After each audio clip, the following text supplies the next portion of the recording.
After surviving the horrors of the Holocaust, Hungarian Jewish architect Laszlo Toth finds himself alone in a war-torn world. Forced apart from his wife, Erzsébet, and niece, Zsófia, in Budapest, he flees to America, carrying nothing but his past and his talent. In Philadelphia, his immigrant cousin Attila and Attila's American wife, Audrey, take him in as he searches for work and a sense of belonging. By 1947, Laszlo is helping Attila in his small furniture business when his cousin's son, Harry, secures them a high-profile renovation project, a study and library for the wealthy industrialist Harrison Lee Van Buren. But when Harrison returns home, he is furious with the work and refuses to pay.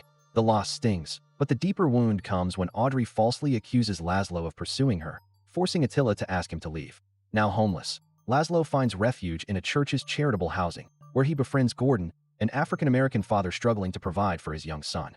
In secret, Laszlo numbs his pain with heroin, a habit he keeps hidden even as he and Gordon take on dangerous work at the shipyard.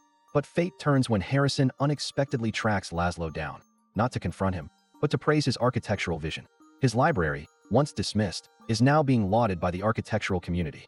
Harrison finally pays Laszlo for the project, but instead of stability, the money leads him and Gordon further into addiction. Then, a surprising opportunity arises. Harrison invites Laszlo to a lavish party, where he is both honored and whispered about.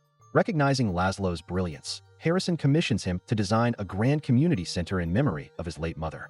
It will feature a library, theater, gymnasium, and chapel, an enduring legacy. Laszlo pours himself into the work, moving onto the property and hiring Gordon as a laborer. Meanwhile, Harrison's powerful attorney arranges for Erzsébet and Zsófia to immigrate to America, reuniting Laszlo with the family he thought he had lost forever.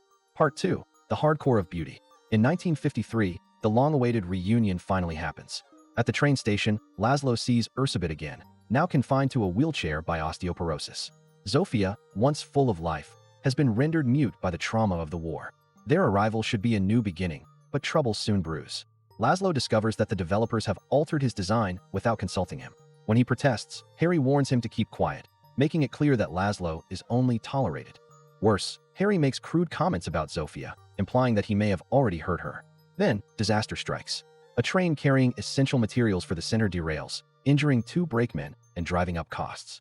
Harrison, unwilling to bear the legal and financial burden, halts construction and fires Laszlo and the entire crew. Years pass. Laszlo and Erzsébet move to New York, where he finds work at an architecture firm. Zsófia, having regained her voice, is now married and expecting a child. She and her husband are planning to move to Jerusalem, the heart of the newly established state of Israel. She pleads with her aunt and uncle to join them, but Laszlo remains torn between his past and his uncertain future. Then, an unexpected call from Harrison changes everything. He offers Laszlo one last chance. If they remove the library from the plans, they can still complete the community center.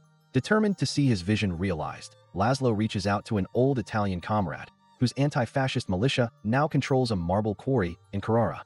Harrison accompanies him on the trip, and one drunken night, he exerts his power in the most brutal way, raping Laszlo in the darkness of the quarry. The violation leaves Laszlo shattered. When they return to America, his carefully built composure crumbles. He lashes out at workers, fires Gordon, and neglects meetings, unraveling under the weight of his trauma. Meanwhile, Erzsébet, suffering without proper medication, unknowingly follows Laszlo into his addiction.